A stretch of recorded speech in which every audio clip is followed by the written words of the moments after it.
दोस्तों, अभी आप लोगों ने रिसेंटली सुना ही होगा कि Donald Trump president of USA ने एक पॉलिसी अनाउंस की जिसमें H1B वीजा होल्डर्स को $100,000 फीस देनी पड़ेगी। इसका अमाउंट अराउंड 85 लाख रुपीस बनता है। इस पॉलिसी के अराउंड बेसिकली बहुत सारा कंफ्यूजन हुआ, लेकिन व्हाइट हाउस के एक फैक्ट शीट के अकॉर्डिंगली ये पॉलिसी सिर्फ उन्हीं के लिए एप्लीकेबल है जो नया वीजा होल्डर्स, बेसिकली जो नया वीजा अप्लाई करना चाहते हैं। जिनके पास ऑलरेडी H1B वीजा है उनके लिए ये फीस एप्लीकेबल नहीं होगा।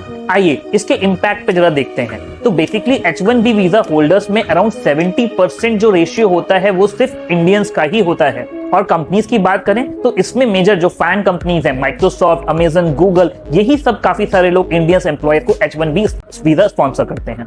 तो इसका एनालिसिस क्या होगा कि इंडियंस जिनका ड्रीम जॉब होता है कि IITs IIM से पढ़कर यूएस के लिए निकल पड़ते हैं, उनके ये ड्रीम जॉब के लिए थोड़ा हिंड्रेंस आया है। वहां पे उनकी कंपनीज जो होंगी वो शायद इतने पैसे देकर उनको स्पॉन्सर ना करें।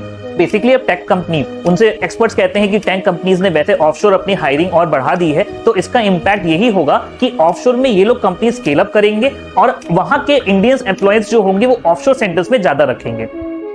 तो अब टेक कंपनीज बेसिकली ऑफशोर की हायरिंग बढ़ाएगा, और अगर ऐसा नहीं कर पाए तो धीरे धीरे इनडायरेक्टली लॉन्ग टर्म में क्या होगा कि जो टैक्स हैं वो महंगे होंगे। फॉर एग्जांपल यूट्यूब का जो सब्सक्रिप्शन आता है वो X अमाउंट का भी आता है, वो X प्लस समथिंग अमाउंट होगा, उसमें प्रीमियम लगेगा।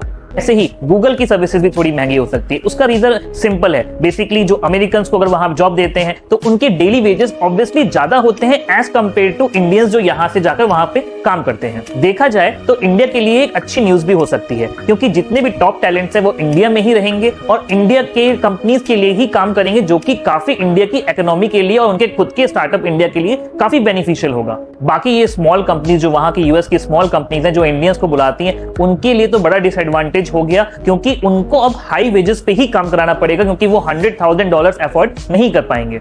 ये तो इस पे मेरी पूरी राय है। आप लोग की क्या राय है कमेंट्स में जरूर बताएं, और अब देखते हैं कि इसका इंपैक्ट लॉन्ग टर्म में क्या होता है।